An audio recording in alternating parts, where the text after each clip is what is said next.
Ang kwentong ito ay hango sa totoong buhay.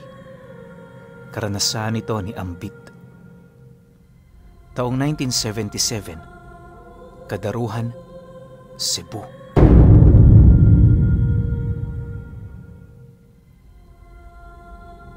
Solong anak si Ambit ng kanyang inang si Manang Maria. Nakatira sila noon sa liblib na lugar, kung saan inaabot ng 30 minutos na lakaran galing baryo bago marating ang kanilang tahanan.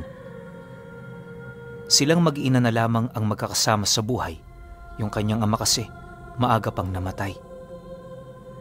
Hindi nila alam kung ano naging sanhi ng pagkamatay nito, gawa ng natagpuan na lamang nila yung nakaupo sa tumba-tumba nang wala ng buhay. Mahirap man yun para sa kanila, pero kinakailangan nilang magpatuloy para lamang makausad sa pang-araw-araw. Itong mga panahong ito, nagsasaka si Ambit sa bukid, di kalayuan sa kanilang tahanan. Ang kanyang mga kasama roon ay yung iilan naman nilang mga kadugo na naninirahan sa baryo. Bagaman malayo sila sa bawat isa, hindi naman ito naapektuhan ng kanilang pagsasama. Tuwing meron silang kailangan, agad naman yung tumutugon sa kanilang mga hiling. Dahil sa ganoong pakikitungo nito sa kanila, kaya na may hindi maipagkakaila nila Ambit ang utang na loob nila sa mga ito. Nabubuhay sila noon sa pagtatanim ng mais, maliit man ang kita, kontento na sila. Minsan nga, hindi na nila ibinebenta ang kanilang mga ginagapas, gawa ng mas pinipili nila yung gawin pamalit sa kanin. Yung kanyang ina naman noon, walang ibang ginawa kundi ang maghabi ng mga bayong na siya namang inilalako ni Ambit sa mga baryong malapit lang sa kanila. Ayon sa kanya na, kahit hindi man palaimik ang ina niyang yon, labis niya itong nirerespeto at kinakatakutan. Titig pa lang nga nito, nakakaramdam na siya ng matinding kilabot na parabang ang nagmamasid sa kanya, isang uri ng dyablo. Yun din ang kanyang rason kung bakit buong buhay niya nakatuon ang kanyang atensyon sa ulira niyang ina. Ni hindi nga niya noong maranasang umibig o makipaglandian sa mga babae na nakikita niya sa baryo. Labis kasi siyang nababahala sa mga ganoong bagay, lalo pat alam niyang mapanibughuin ang kanyang ina. Sa pagsapit ng buwan ng Pebrero noong mismong taon, bumisita sa kanila ang isa sa mga pinsan niya. Umiiyak tapos maraming galos sa katawan. Dahil sa nagkataong nagsasako noon si Ambit ng kanilang mga panggatong, siya ang unang nakakita rito. Pagpasok naman ng kanyang pinsan sa loob ng bahay nila, umiiyak naman itong hinanap ang kanyang ina na parabang nais nitong humingi ng tulong doon. Sa pagdating nito sa sala, bumungad naman dito ang nanay ni Ambit na kasalukuyang humahabi ng bayong. Upang hindi ito maistorbo, siya na mismo ang humarang dito para ilahad ang pag-uugali ng kanyang ina kapag meron itong ginagawa. Maganda siguro. Hintayin na lang natin siyang matapos. Irritable kasi yan si nanay, lalo na kapag meron siyang ginagawa. Bungad na wika ni Ambit sa pinsan niya. Nang marinig naman ito ang kanyang sinabi, wala naman yung nagawa kundi ang sumunod sa kanyang nais mangyari. Pagkaraan pa ng ilang minuto, nang masipat naman niyang tapos na ito, doon na niya sinamahan ng pinsan niya papalapit dito. Pagsilay naman roon ni Manang Maria, agad naman itong sinenyasan ng pinsan niya na lumapit. Maya-maya pa, doon na inilahad nito ang kanyang rason sa biglaan nitong pagbisita. Ayon sa pinsan niya na, noong magbabandang 1:00 ng hapon noong mismong araw na yon, nakasalubong niya yung anak ng pamilyang kontra sa lahi nila. Nagkaroon ng komosyon at hindi naglaon, pinagtulungan siya nitong bugbugin. Dinura-duraan pa siya nito sa harap ng maraming tao. Dagdag pa nito na wala na yung ibang malapitan sa kadahilan ng labis namang natatakot ang ama nito na kaharapin ng pamilyang yon. Matapos naman itong marinig ng nanay ni Ambit, seryoso naman yung napatingin sa pinsan niya, bakas sa pagmumukha nito ang kinikimkim nitong galit. Kung hindi nyo kasi naitatanong, nag-ugat ang alitan ng kanilang mga pamilya buhat sa pagkakaroon nila ng mga karunungang kontra sa isa't isa. Yung mga lalaking bumubog noon sa pinsan ni Ambit ay anak ng mga albularyo, habang sila naman pinaghihinala ang mga manggagaway sa kanilang lugar.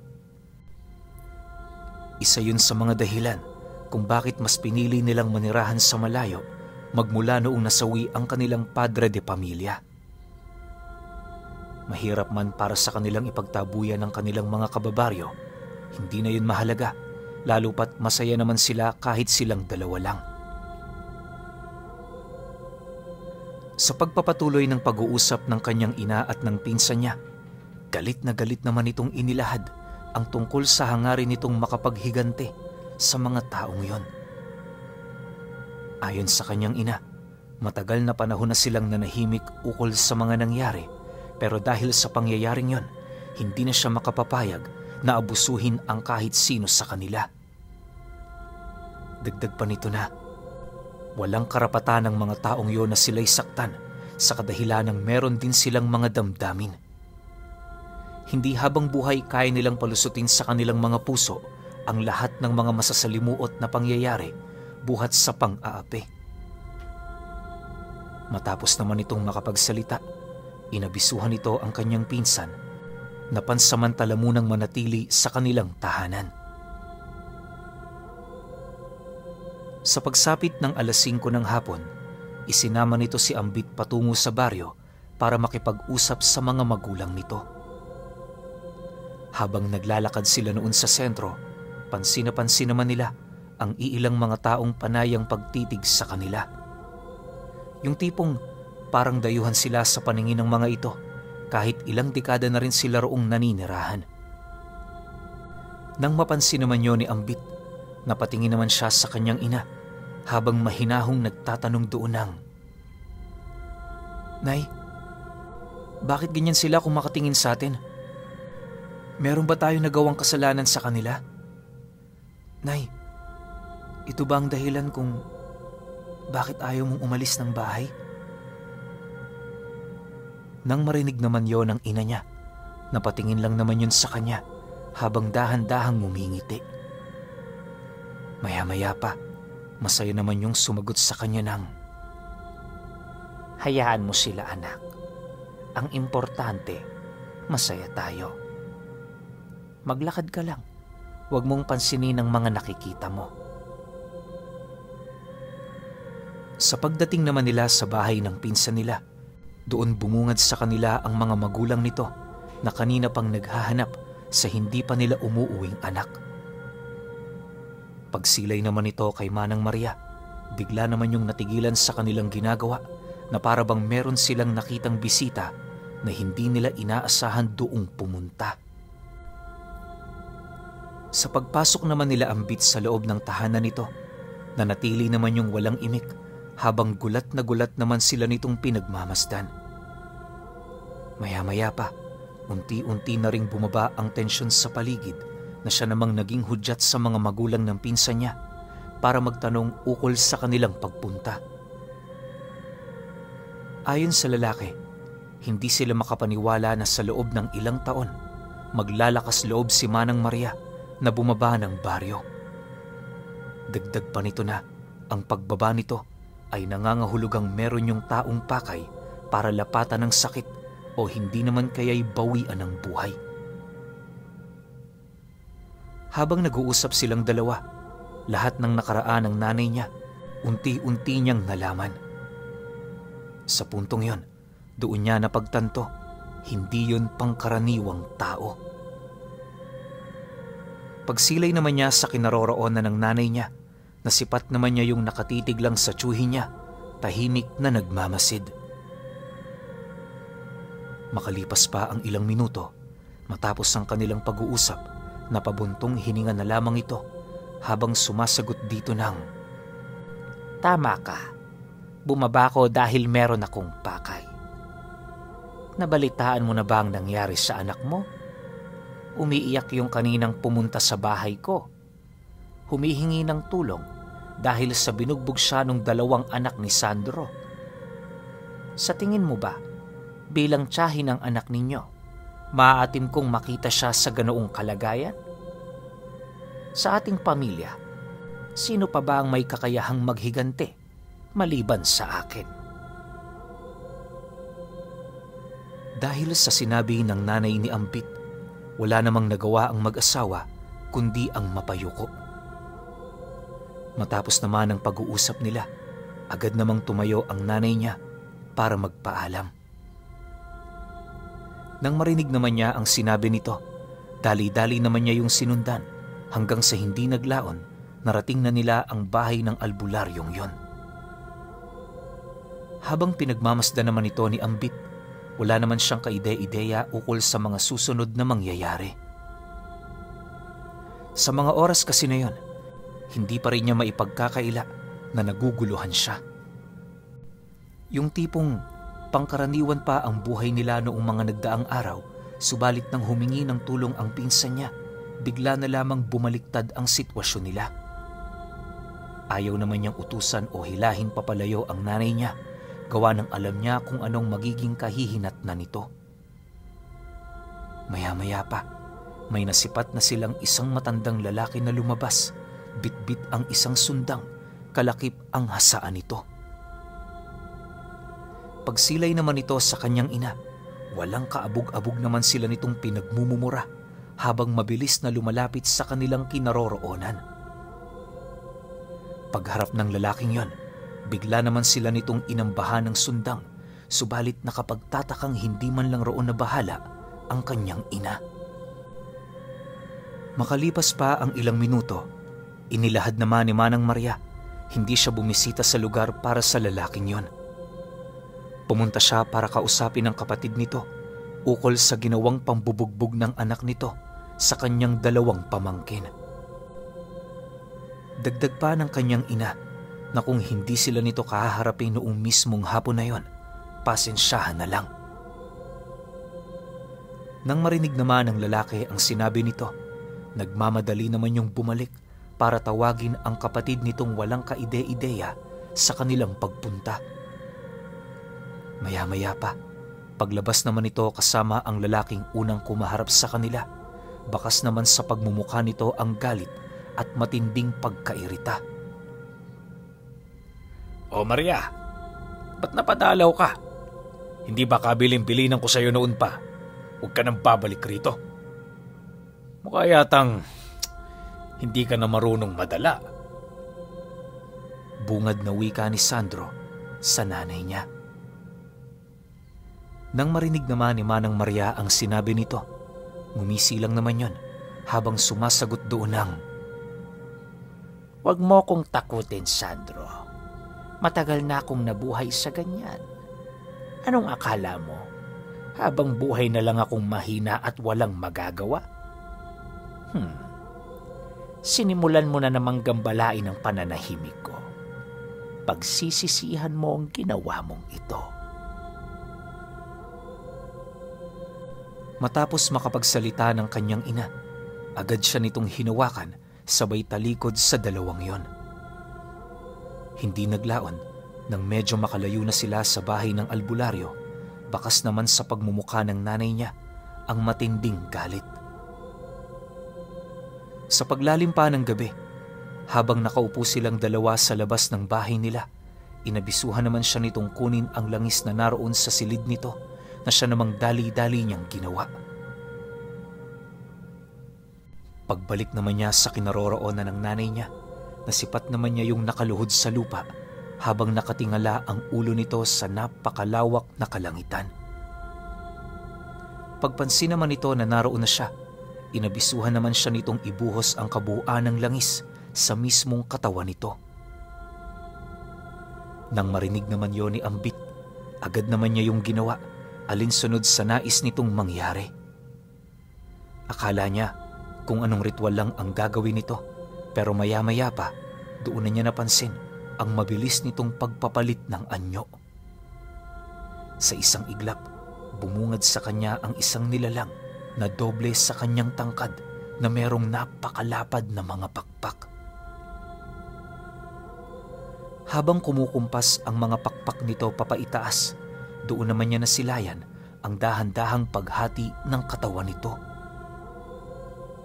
Bago tuluyang lumayo ang nilalang na yon, inabisuhan naman siya nito na kahit anong mangyari, huwag niyang iiwan ang kalahati ng katawan nito. Dagdag pa ni Manang Maria na kung may problema, tawagin niya yung pinsan niyang nagpapahinga. Matapos naman itong makapagwika, dali-dali naman yung lumipad papalayo na para bang meron yung importanteng lugar na pupuntahan. Si Ambit naman noon, naiwan sa labas ng kanilang bahay, tulalang nakatitig sa harapan ng kalahating katawan ng kanyang ina. Pagkaraan pa ng ilang oras na pagmamasid niya, kahit papaano, bahagya namang bumaba ang kabang kanyang nararamdaman. Yung kaninang hindi niya maigalaw na katawan, unti-unti na rin niyang naigagalaw patungo sa upuang malapit sa kanya. Pagkaupo nito sa tumba-tumba ng kanyang ina, sakto naman ang pagsilay niya sa kalahating katawan nito na mabilis na lumilipad pabalik sa bahay nila. Paglapag nito sa bakuran, agad namang tumakbo ang pang-ibabang katawan nito para muling makipag-isa rito. Maya-maya pa, pagpalit anyo ng kanyang ina, doon bumungad sa kanya ang bitbit nitong sako na animoy naglalaman ng mga buhay na hayop. Bukod kasi sa panayang paggalaw ng mga sakong yon, meron din siya roong naririnig na mga ungol. Pagbukas naman doon ng kanyang ina, doon tumambad sa kanya ang dalawang binatang sumapak sa pinsan niya kasama ang tiyuhin nito na nag-amba sa kanila ng sundang.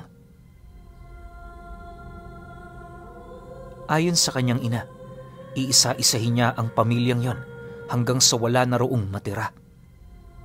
Dagdag pa nito na, nag-uumpisa pa lamang siya kung kaya't mas mainam na huwag magpakakampante ang kalaban nila. Matapos naman itong makapagsalita, agad naman itong pinahiga ng maayos ang tatlong lalaki, sa pilitang pinabuka ang bunganga, sabay pakain ito ng mga maliliit na kulay itim na isda na hindi naman niya mawari kung ano. Basta ang nakita noon ni Ambit, para yung mga isdang may hahalin tulad mo sa anak ng palaka.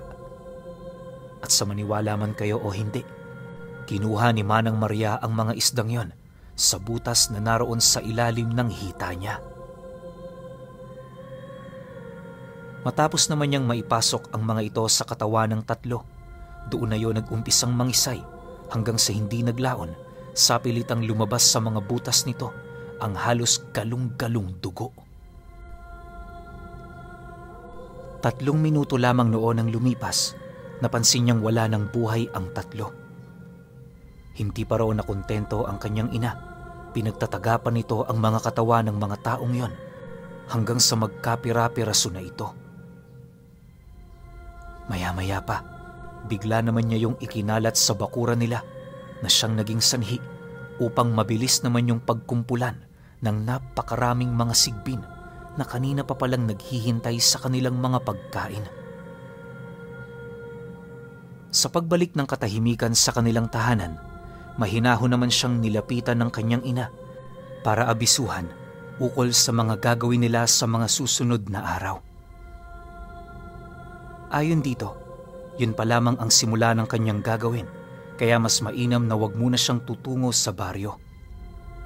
Dagdag pa nito na, bago sumapit ang katapusan ng linggong yon, ipapakita niya kay Ambit kung papaano niya kitila ng albularyo na halos ilang taon na rin niyang iniiwasan. Pagtatapat pa ng kanyang ina na sa puntong yon, wala na yung kakayahan para matalo at maalipin siya. Matapos namang marinig ni Ambit ang sinabi nito, pakiramdam niya, isa siyang pipe na wala ng kakayahang makapagsalita pa. Aminado kasi siya noon na ang mga pangyayaring kanyang nasilayan sapat ng dahilan upang balutin ng matinding takot ang kanyang katawan. Sa loob pa ng ilang araw, ramdam na nila ng pinsan niya ang kakaibang simoy ng hangin na bumabalot sa bahay nila. Tuwing umaga rin, nasisipat nila ang albularyong nakaalitan ng kanyang ina, umaaligid sa kanilang bahay habang patuloy yung nagtatapon ng kung anong bagay. Bagaman nakikita yon ng kanyang ina, wala naman yung ginawa para pigilan ang lalaki. Sa pagsapit ng araw ng Sabado, habang binabantayan ni Ambit at ng pinsan niya ang kalahating katawan nito, nasipat naman niya yung lumipad sa kalangitan na merong bitbit na isang malaking sako. Paglapag naman ito sa kanilang bakuran, agad naman niyang binutasan ng sakong yon, kung saan doon nila nakita ang albularyong nakaupo, taimtim na nagdarasal sa hawak-hawak nitong punyal. Matapos naman yung masipat ng kanyang ina, inabisuhan naman sila nitong lumayo. Buhat sa hindi pa nito tuluyang nagagapi ang albularyong yon. Makalipas pa ang ilang minuto, dahan-dahan namang tumayo itong si Sandro. Galit na galit naman yung nakatitig sa kinaroroonan ng nanay niya. Walang sabi-sabi, bigla naman yung umihip ng mga buhay na kataga sa ere at kasabay nito ang mabilis nitong pagsugod sa kinaroroonan ni Manang Maria. Paulit-ulit pa yung inundaya ng kanyang hintuturo na merong buhay na salita sa may bandang dibdib nito. Pero laking gulat na lamang ni Sandro nang mapansin niyang hindi umiipekto ang mga buhay na salita na kanyang ginamit. Dahil sa pangyayaring yon, tinawag na rin niya ang mga makakapangyarihang espiritual na sandata na ginagamit ng mga albularyo sa pakikipagkumbate. Pero maging ang mga ito man, kusang nalulusaw sa katawan ng nanay ni Ambit sa oras na bumabao na ang mga talim nito. Hindi naglaon dahil sa dami ng pinakawalang usal ni Sandro, unti-unti na niyang nararamdaman ang kanyang panghihina maging ang kusang pagkalas ng kanyang mga anting-anting sa kanyang katawan. Subalit, sa kabila ng mga pangyayaring yon, nanatili pa rin siyang matatag at sa puntong nararamdaman na niyang magagapi na siya, wala na siyang ibang nagawa kundi ang manalangin. Ngunit nang marinig yon ni Manang Maria, masaya pa niya yung sinabayan na parabang iniinsulto nito ang paniniwala ng albularyo.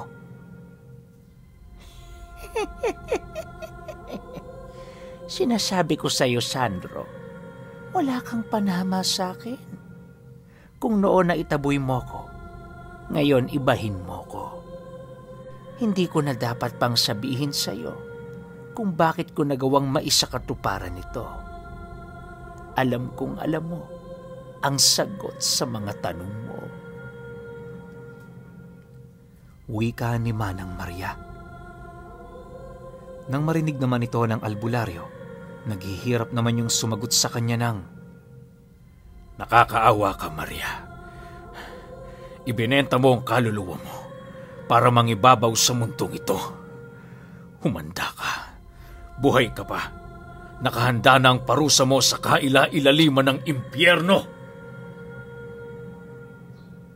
Matapos naman itong makapagsalita, tuluyan na yung bumagsak sa lupa dahil sa mabilis na pagtarak ng napakatulis na dila ni Manang Maria sa pinakasentro ng dibdib nito. Sinubukan pa yung hawakan ng albularyo pero hindi naglaon, wala na rin yung nagawa, kundi ang sumunod sa nais mangyari ng nanay ni Ambit. Pagkaangat naman sa lupa ng albularyong yon, walang habas naman niya yung ibinalibag sa lupa, sabay sapilitang pagkalas ng balat sa mismong katawan nito. Dinukot din niya ang dalawang mata ng albularyo, sabay kain ito sa harapan mismo ng kanyang anak at pamangkin.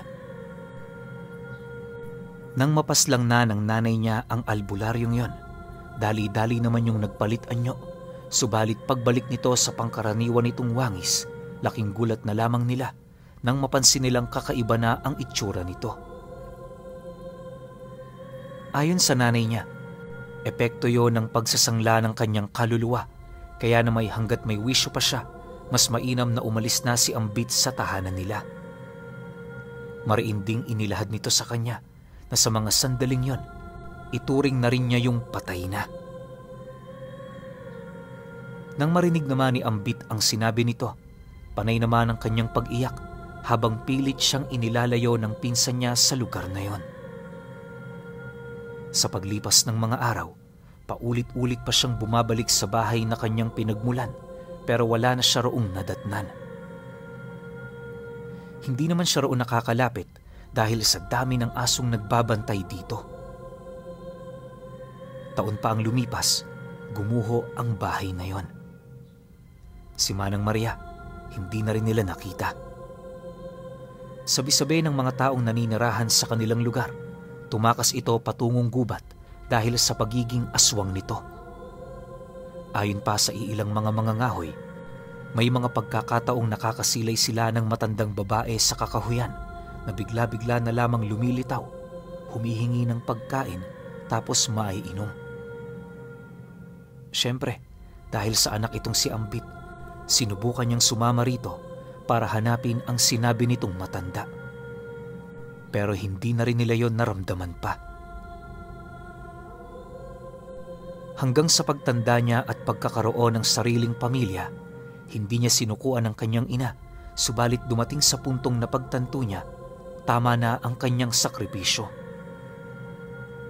Alam mo, Pinuno, magpahanggang sa ngayon, nananatili pa ring palaisipan para kay Ambit kung nasaan na ba ang kanyang ina na si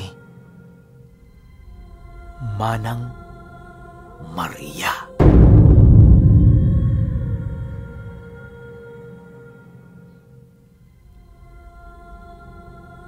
Okay, opinyon ko sa kwento. Siguro itong si Manang Maria, matagal na siyang may galit dun sa albularyo na yun no? Tapos nung nagkaroon siya ng pagkakataon para gumanti na nga, which is sinaktan yung pamangkin niya, walang pagdadalawang isip niyang ginawa. Ang hindi ko lang maintindihan, anong klase ng gamit sa kaliwa yung dinadasalan na ng albularyo, nananalangin na sa Diyos, pero hindi pa rin tinatablan. Diba kasi alam ko, may mga kwento na tayo na nag-alay rin ng kanilang sarili o kaluluwa sa demonyo o dyablo, pero nagagapi pa rin ng nasa kanan. Diba? Ang tanong ngayon, anong klaseng ritual yun? Diba? Medyo nakakakilabot no, kung iisipin kung marami sa nasa panig ng kaliwa ang kayang gumawa nito. Medyo nakakaalarma lang, diba? Pero kayo, kung may opinyon kayo sa kwentong ito, comment nyo lang sa baba. Yun lang. Hanggang sa susunod na kwento. Salamat.